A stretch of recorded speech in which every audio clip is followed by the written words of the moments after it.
9장 57절에서 62절까지입니다. 누가복음 9장 57절에서 62절까지입니다. 기록된 말씀을 성령의 음성으로 들으시기 바랍니다. 다 같이 합독하시겠습니다. 길 가실 때에 어떤 사람이 여짜오되 어디로 가시든지 나는 따르리이다. 예수께서 이르시되 여우도 굴이 있고 공중의 새도 집이 있으되 인자는 머리 둘 곳이 없도다 하시고 또 다른 사람에게 나를 따르라 하시니 그가 이르되 나로 먼저 가서 내 아버지를 장사하게 허락하옵소서. 이르시되 죽은 자들로 자기의 죽은 자들을 장사하게 하고 너는 가서 하나님의 나라를 전파하라 하시고 또 다른 사람이 이르되 주여 내가 주를 따르겠나이다마는 나로 먼저 내 가족을 작별하게 허락하소서. 예수께서 이르시되 손에 쟁기를 잡고 뒤를 돌아보는 자는 하나님의 나라에 합당하지 아니하니라 하시니라. 아멘. 아멘. 말씀의 제목은 제자로 살아가는 길입니다. 제자로 살아가는 길입니다. 오늘 의자가 놓아가지고 살짝 아주 조금 변화가 있는데요. 저는 원래부터 이 넓은 것을 좋아했기 때문에 의자는 별로 들어놓고 싶은 마음이 처음부터 없었어요. 근데 어쩔 수 없이 이제 화요 집회가 있고 해서 어쩔 수 없이 이제 의자를 들어놓게 되었는데, 이제 장의자를 놓게 되면은 이게 한 곳으로 이렇게 몰아넣기 굉장히 힘들고 무겁고, 근데 이게 접이식이라 나중에 얼마든지 사람들이 많이 왔을 때에 이렇게 접어서도 이제 한쪽에다 놓으면은 또 넓게 사용할 수 있어서 좀 좋은 부분들이 많이 있을 것 같아요. 저는 처음에는 이 넓은 걸 좋아해요. 넓은 거 좋아해가지고 별로 막 이렇게 의자 놓는 것을 별로 안 좋아했는데, 근데 어쩔 수 없이 이제 이렇게 의자를 놓아야만이 또 사람들이 이렇게 편하게 앉을 수가 있고, 또 이렇게 바닥에 앉는 것은 한계가 있는 것 같아요. 허리가 아프고 또 이렇게 다리가 아프고, 이제 그러니까 이렇게 놓는 것이 어쩌면 더 우리에게 더 좋은 현상일 것 같아요. 자, 말씀을 제가 들어가겠습니다. 서론이 살짝 긴데요. 서론에서 모든 말씀의 메시지가 다 나와 있습니다. 오늘은요, 서론에서 모든 메시지가 다 나와 있는데, 우리 어머니의 비유를 통해서 우리 어머니의 삶에 대해서 비유를 제가 서론에서 많이 넣었는데, 이미 서론에서 결론이 나온 거나 마찬가지예요. 그러나 서론을 마치고 이제 결론으로 제가 말씀을 끝맺도록 하겠습니다. 자, 누구든 인생을 대충 살아가는 사람은 없을 것입니다. 그렇잖아요. 누구든 다 바쁘게 살아요. 어린 학생들이 또 마찬가지죠. 학교가 끝나게 되면 학원으로 바로 가게 되고 너무너무나 바쁘게 살아가고 있습니다. 자, 어른들은요, 먹고 살기 위해서 직장을 다녀야 하고요. 또 농사 짓는 사람들은요, 농민들은 농사를 지어야 되고, 학생들은 좋은 대학을 가기 위해서 열심히 공부를 합니다. 또는 좋은 곳에 취직하기 위해서 많은 사람들은요, 자격증을 따려고 또한 학원에 다니기도 합니다. 이 외에도 사람들은요, 다양한 모습으로 끊임없이 분주하게 살아갑니다. 특히 우리 부모님 세대 분들은요, 우리 세대들보다 힘들고 너무너무 바쁘게 사셨던 세대입니다. 그렇죠. 우리 권사님 세대도 엄청나게 바쁜 세대에 살았잖아요. 그때는요. 그나마 그 세대가 이루었던 그러한 어떤 환경들 때문에 지금 우리 세대에서 조금이라도 더 편하게 살 수 있는 것이고, 그리고 지금 젊은 세대는요, 우리보다도 더 많은 혜택을 누리고 살아가고 있다는 것은 분명합니다. 자, 저희 어머니는 살아생전에 정말로 쉴 틈도 없이 너무 바쁘게 살아오셨던 것이 기억이 납니다. 시골의 같은 동네에 사시는 어떤 분들은요, 저희 어머니에게 별명을 지어줬어요. 무엇을 하겠냐면 다람쥐라고 별명을 지어줬습니다. 자, 산에 가면 다람쥐들은 먹을 것을 저장하기 위해서 엄청나게 바쁘게 움직입니다. 다람쥐들은요, 겨울을 준비하기 위해서 도토리를요 부지런히 모아두었다가 추운 겨울날을 대비합니다. 자, 몇몇 분들이 왜 우리 어머니를 보고 다람쥐라고 불렀냐면, 저희 어머니는 몇십 년 동안 성격이 대단한 두 어르신을 모셨고요, 세탁업을 하셨기에 세탁기에 돌리지 않고 손님 옷을 직접 손빨래하고, 또한 손님 옷을요 수선도 했습니다. 또 뭐가 잘못되면요, 손님들이요 변상에 달라가고 또 다시 고쳐달라고 또 다시 고쳐달라고, 그런 일들을 우리 어머니가 했다는 것입니다. 또는 집에서 2km나 떨어진 텃밭에 가서 각종 채소를 심어놓고 거름도 주고 또 거기에다가 물도 주고 때로는요 다른 사람의 농사일을 하며 하루 일당을 벌기 위해서 나가곤 하였습니다.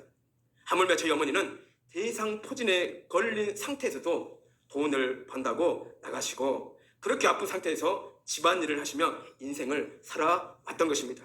그러니까 제가 20몇 살까지 그리고 이제 제가 장성한 이 나이까지 어머니에게 돌아가시 전까지 제가 어머니의 인생을 너무너무나 옆에서 지켜보았는데 너무너무나 힘든 삶을 살아왔던 분이 바로 저희 어머니였다는 것이죠. 새벽이면 매일매일 새벽 기도를 하기 위하여 교회에 가시고 밤이 늦은 시간에는 말씀을 보며 졸린 눈으로 기도를 하였습니다.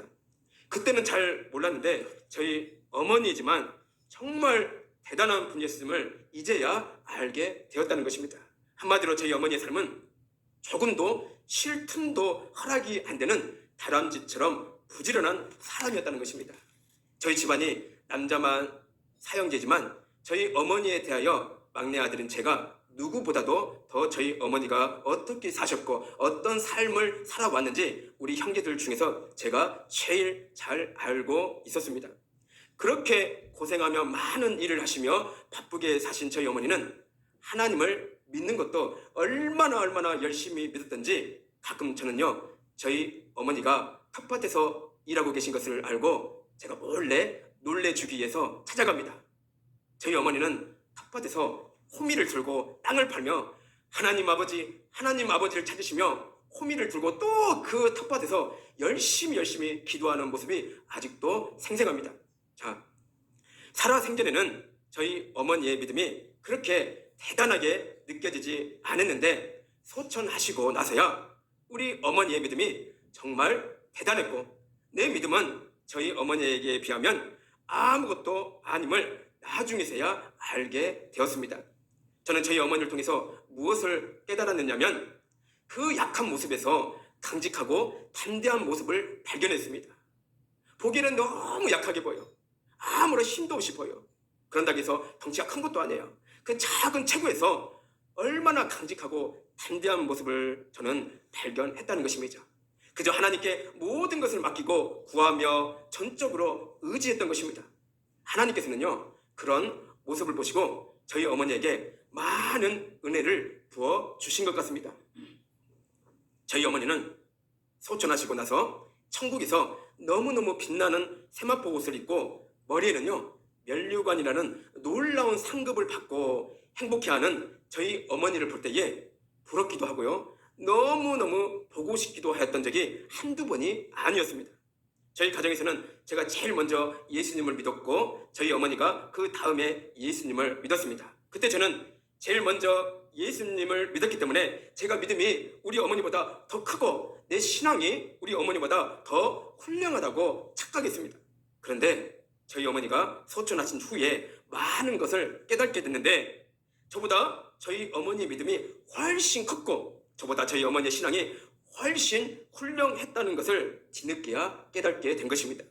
살아 계셨을 때는 몰랐는데 저희 어머니가 지금까지 살아오셨던 인생을 보니까 그 인생이요 저희 어머니는 하나님에게서 은혜를 받을 수밖에 없었다는 것을 나중에서야 알게 되었다는 것입니다.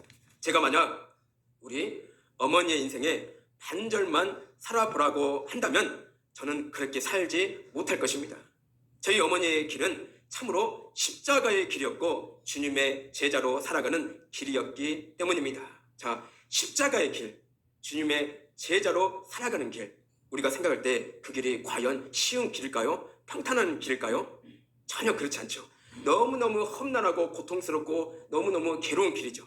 그러나 우리는 그 길을 가야만 하는 것입니다. 사람들은요 가끔 오해를 하는 경우가 있습니다.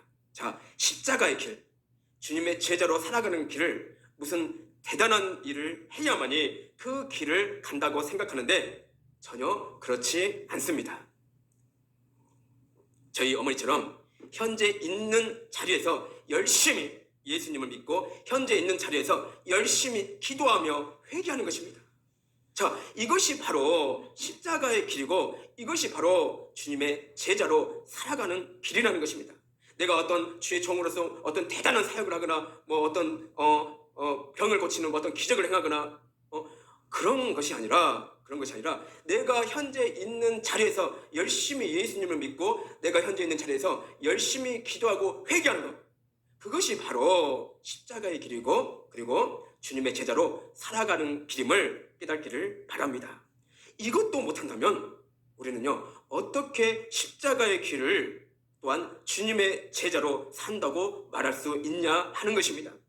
그렇다면 우리는 과연 십자가의 길, 주님의 제자로 살아가는 길을 제대로 가고 있을까요? 과연 내가 지금 예수님을 믿고 있는데 내가 십자가의 길을 가고 있는가? 아니면 내가 진정 주님의 제자로 그렇게 살아가고 있는가? 우리는요 이 부분에 대해서 많은 고민을 해볼 필요가 있다는 것입니다. 예수님을 안다고 해서, 교회를 다닌다고 해서 모두가 다 십자가의 길과 주님의 제자로 살아가는 것은 아니라는 것입니다. 그 길은요 내 스스로가 찾아가는 길입니다. 그렇죠. 내 스스로가 노력한다는 것이죠. 아무런 노력 없이 그 길은요 절대로 갈 수 없습니다. 그 길은요 험난하고 너무너무나 힘든 길이기 때문에 내가 무단히 노력하고 힘써야만이 그 십자가의 길, 주님의 제자의 삶의 길을 우리가 갈 수 있다는 것입니다. 내 스스로가 그 길을요 찾지 않는다면 우리는요 엉뚱한 길을 걷고 있으면서 나는 주님의 제자로 살아가고 있다고 착각하며 신앙생활을 하는 사람들이 이 땅에 너무나 많이 있습니다. 자, 십자가의 길, 제자의 길은 세상의 영광과 부를 얻는 길이 아닙니다. 분명히 그 길은요 고난의 길입니다. 너무너무나 험난한 길입니다. 너무나 괴로운 길입니다. 그러나 우리가 분명히 알 것은 그 길은요 생명의 길이라는 것입니다. 십자가의 길을 따라가는 제자의 삶은 세상을 향해 큰 소리치며 자기 마음대로 사는 삶이 아닙니다. 가장 겸손한 모습으로 세상을 섬기는 삶이라는 것입니다. 그리고 이 삶은 결코 세상이 주는 평안함을 쫓아가는 길이 아니라는 것입니다. 자, 그럼에도 놀라운 기쁨이 넘치는 이유는요 그 길이 아까도 말씀드렸다시피 생명의 길이기 때문입니다. 우리는요 그 험난한 길, 그 괴로운 길, 그 고통스러운 길을 통과하고 나면은요 무엇이 보이냐면 생명이 보인다는 것이에요. 세상의 근심과 염려로 이 길을 저버리는 어리석은 자가 되어서는 안 됩니다. 오늘 말씀은 이미 서론에서 저희 어머니의 삶의 비를 통해 제가 전하고자 하는 메시지는 모두 다 전한 것 같습니다. 그래도 오늘 본문을 함께 보며 더 많은 은혜를 받는 시간이 되었으면 좋겠습니다. 자, 본문에서 길 가실 때에 어떤 사람이 여쭤오되 어디로 가시든지 나는 따르리이다 라고 말합니다. 자, 누가복음에서는 어떤 사람이라고 나오는데 마태복음에서는요 어떤 서기관이라고 분명하게 말하고 있습니다. 자, 서기관 하면요 제가 자세히 설명을 안 들어도 아시겠지만 그 당시 상류층에 있었고 율법에 능통한 사람들입니다. 그런데 예수님께서 이 서기관의 말을 듣고 이해하기 힘든 말씀을 하십니다. 58절에 보면 예수께서 이르시되 여우도 굴이 있고 공중에 새도 집이 있으되 인자는 머리 둘 곳이 없도다. 자, 예수님을 따른다고, 난 예수님을 따르겠다고 이렇게 말씀하시는데 예수님은요 이해하지 않는 말씀을 하세요. 여우도 굴이 있고 공중에 새도 집이 있으되 인자는 머리 둘 곳이 없도다. 좀 문맥이 좀 부자연스럽죠. 자, 예수님께서 이렇게 말씀하신 이유는 이 서기관은요 인간적인 영광과 출세를 바라보며 주님을 쫓겠다고 자청하고 나선 것입니다. 그러나 주님의 길은요 서기관이 생각한 것처럼 영광의 길이 아니었습니다. 예수님의 길은 오히려 비참하고 수치스러운 고난의 길이었습니다. 그리고 예수님께서는 비장한 결단을 하고 자기를 따르겠다고 말씀드리고 있는 서기관에게 이렇게 말씀하신 이유는 내 삶이 머리 둘 곳도 없는 기약 없는 삶이며 피곤한 삶인데 그래도 나를 따르겠느냐? 라는 질문을 하고 싶으셨기 때문입니다. 그래서 예수님께서 이렇게 말씀하시는 거예요. 여우도 굴이 있고 공중에 새도 집이 있는데 인자는 머리 둘 곳이 없도다. 그렇게 서기관에게 말씀을 하신 것입니다. 여우나 새 같은 하찮은 짐승도 저녁이 되면 들어가서 쉴 곳이 있는데 예수님은 오늘은 어디에서 유숙해야 할지, 내일은 또 어디에서 자야 할지 모르는 기약 없는 삶이 날마다 계속되고 있음을 보여줍니다. 자, 59절에서 60절 한번 보겠습니다. 또 다른 사람에게 나를 따르라 하시니 그가 이르되 나로 먼저 가서 내 아버지를 장사하게 허락하옵소서. 죽은 자들로 자기의 죽은 자들을 장사하게 하고 너는 가서 하나님의 나라를 전파하라. 자, 예수님께서는 또 다른 사람에게는 자신을 따르라고 명령합니다. 나를 따르라 이거예요. 그러자 그는 아버지를 장사하는 것이 먼저라고 말합니다. 자, 그러자 예수님은 자신을 따르는 일이 먼저라고 분명하게 말씀하셨습니다. 이는 아버지의 장례를 치르지 말라는 의미가 아니라는 거예요. 자신을 따르는 일을 미루지 말라는 뜻입니다. 자, 주님은요 아주 중요한 메시지를 우리에게 던져주겠죠. 죽은 자들로 자기의 죽은 자들을 장사하게 하고 너는 가서 하나님의 나라를 전파하라. 자, 이 뜻이 도무지 이해가 안 가죠. 죽은 자들로 자기의 죽은 자들을 장사하게 하고 너는 가서 하나님의 나라를 전파하라. 어떻게 죽은 자들이 죽은 자를 장사합니까? 자, 이 말씀을 제가 알려드리자면 이 말씀은 황당하게 들리기도 합니다. 왜냐하면 죽은 자가 죽은 자를 장사한다는 것이 있을 수 없는 일이기 때문입니다. 그러나 앞에 죽은 자들은 문자 그대로 육체적으로 죽은 자들을 가리키는 말이 아니라는 것이죠. 예수님을 믿지 아니함으로 그 영혼이 허물과 죄로 죽어 있었던 까닭입니다. 그러니까 예수님을 믿지 않는 모든 사람들은 이미요 다 죽은 자들이나 마찬가지예요. 그러니까 죽은 자들한테 장사를 맡기라는 것이죠. 그리고 나를 따르는 것입니다. 즉 주님은 당신을 믿지 아니하는 불신자들로 죽은 자를 장사하게 하라고 말씀하신 것입니다. 그렇다면 주님은 왜 불신자들을 이처럼 죽은 자들이라고 묘사한 것일까요? 그것은 육체는 비록 살아있으나 육체는 비록 살아서 걸어다니나 그 영혼은요 죽은 상태이기 때문입니다. 사람은 육체와 영혼이 다 같이 살아있어야 진정으로 산 자라고 할 수 있는 것입니다. 그런데 예수를 믿음으로 말미암아 죄의 용서를 받지 아니한 자의 영혼은 영적으로 볼 때 죽어 있다는 것입니다. 왜냐하면 사람의 영혼의 출처는 하나님이기 때문입니다. 모든 것은 하나님에게서 우리가 공급을 받고 있다는 것이에요. 하나님과 연결되어 있을 때에만 생명을 유지할 수 있는데 예수님을 믿지 않으므로 죄 가운데 있는 영혼은 하나님과 이미 단절되어 있기 때문이라는 것입니다.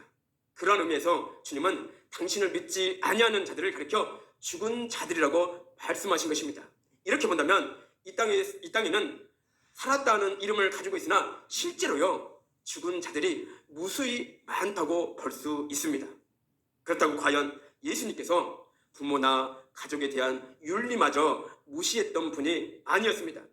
오히려 예수님만큼 부모를 존경하고 이웃을 사랑했던 분이 없습니다. 예수님께서는 어릴 적부터 부모를 공경했고요. 심지어 죽음을 앞에 둔 십자가 위에서조차 뒤에 남은 모친 마리아를 걱정하셨던 분입니다.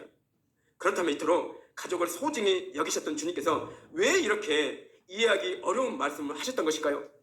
그것은 바로 이 세상에 하나님의 나라와 복음보다 더 크고 중요한 일은 없기 때문입니다. 즉 이 땅에서 가장 시급하고 중요한 대의는 바로 그리스도와 그 복음이라는 것입니다. 자, 61절에서 62절에요. 또 다른 사람이 이르되 주여 내가 주를 따르겠나이다마는 나로 먼저 내 가족을 작별하게 허락하소서. 예수께서 이르시되 손에 쟁기를 잡고 뒤를 돌아보는 데는 하나님의 나라에 합당하지 아니하니라. 자, 이 사람에게도 예수님은 같은 말씀을 하십니다.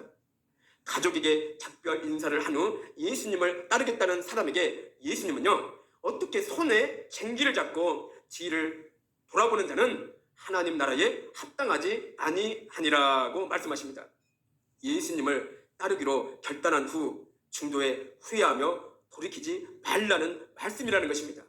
자, 제가 지인이나 다른 친구들에게 지금 우리가 이 땅에서 살아있을 때 예수님을 믿어야만 우리의 영혼은 육체가 죽더라도 천국에 갈 수 있다고 복음을 전하여도요, 도무지 믿으려고 하지 않습니다. 수없이 같은 말을 또 하고 그들에게 전하도요, 도무지 믿으려고 하지 않아요. 이 땅에서 우리의 육체가 살아있을 때 그 기회는 딱 한 번인데 도무지 믿지 않으려고 합니다. 그들의 말은 모두가 비슷한 말만 합니다. 너나 잘 믿으려고 합니다. 너나 잘 믿으라고요. 나는 이 세상에서 더 많은 것을 차지해야 하고 그것을 더 많이 누리며 살아야 하기 때문에 바쁘다고 합니다. 그들의 생각은요, 이 땅에서 영원히 살 것처럼 생각합니다. 내가 아무리 많은 부를 쌓아 놓았더라도 인간의 운명은요, 어떤 사람은요 내일이 될지, 또 어떤 사람은요 모레가 될지, 어떤 사람은요 또한 1년이 될지 3년이 될지 모른다는 것이에요. 인간의 운명은 아무도 자기 자신도 모른다는 것입니다. 자, 그 후에 예수 믿지 않고 죽고 나서 그때 예수님을 믿을 걸, 그때 자기를 더 강압적으로 예수님을 믿도록 도와주지 않았느냐고, 죽고 나서는 아무리 땅을 쳐도 후회해봤자 소용이 없다는 것입니다. 자, 예수님을 믿는다는 것은 여러분도 잘 아시겠지만 이 땅에서 우리가 살아있을 때 이 딱 한 번의 기회밖에 없다는 것을 여러분도 잘 아실 것입니다. 그러나 그들은요, 하나님의 말씀을 믿지 못하기 때문에 아무리 그 복음을 전하여도요, 그 복음을 듣지 않으려고 합니다. 믿지 않으려고 합니다. 눈에 보이는 현상만 모두가 전부인 양 그렇게 생각하고 있다는 것이 너무너무나 안타깝습니다. 자, 복음 전파라는 사명을 두고 다른 일을 염려하는 것은 주님이 원하시는 제자의 모습이 아니기 때문입니다. 아까 우리가 본문을 읽었던 내용이 바로 이 내용이라는 것이에요. 복음 전파하는 사명을 두고 다른 일을 염려하는 것은 주님이 원하시는 제자의 모습이 아니기 때문입니다. 뒤를 돌아보지 않고 오직 하나님을 섬기는 일에 믿음으로 힘써야 하는 것입니다. 가족보다 예수님을 더 사랑하는 것이 제자의 조건임을 지적하는 말씀이라는 것입니다. 제자의 길을 따를 때 세상의 일로 지체하는 것이 합당하지 않다는 것입니다. 예수님을 따라 십자가의 길을 가는 삶이 어떠한지 오늘 본문을 잘 말해주고 있습니다. 십자가의 길, 제자의 길은 세상의 영광과 부를 얻는 길이 아니라고 말씀을 드렸습니다. 오히려 고난의 길입니다. 그러나 분명히 이 길은 생명의 길입니다. 예수님은 공생의 기간에 마지막이 다가오자 구원의 사명을 위해 예루살렘을 향해 발걸음을 옮기셨습니다. 그리고 그 길을 따르기 원하는 자들에게 결단과 각오를 요구하셨습니다. 주님의 제자로 살아가기 위해 우리도 아니란 마음을 버려야 합니다. 우리 마음에 늘 아니란 마음이 있다면요, 그런 마음을 버려야 된다는 것이죠. 우리도 마찬가지로 결단과 각오가 우리 마음에 단단히 있어야 된다는 것입니다. 하나님 나라를 최우선에 두고 고난의 대가를 지불해야 한다는 것이죠. 오늘 주님은 우리들에게 절반의 헌신이 아니라 전적인 헌신을 원하시고 계십니다. 십자가의 길과 주님의 제자의 길이 바로 이런 것입니다.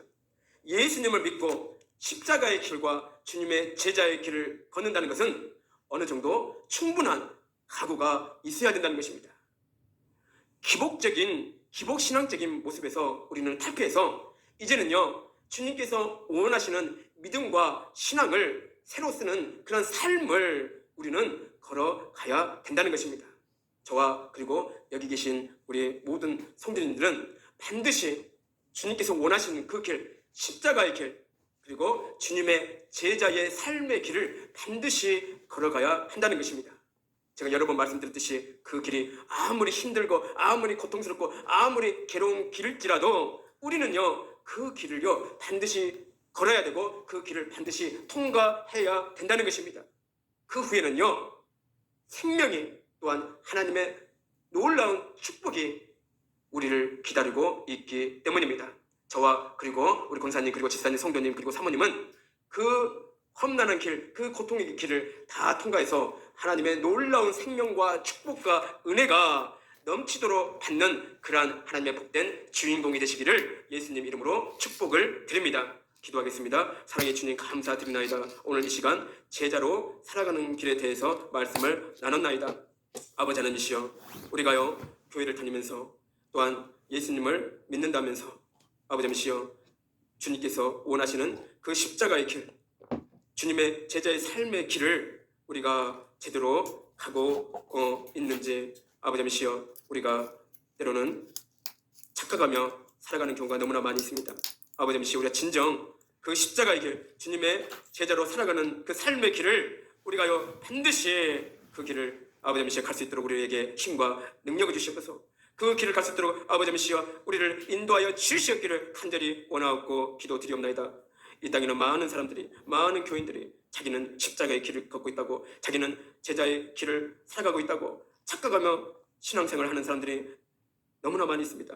아버지시여 참으로 예수님을 믿으면서 아버지시여 우리가 진심으로 깨닫게 해서 아버지시여 아무리 험난하고 어려운 길일지라도 우리는 그 길을 우리가 노력해서 찾아가는 그런 하나님의 복된 자녀들이 되게 하여 주시옵기를 간절히 원하옵나이다.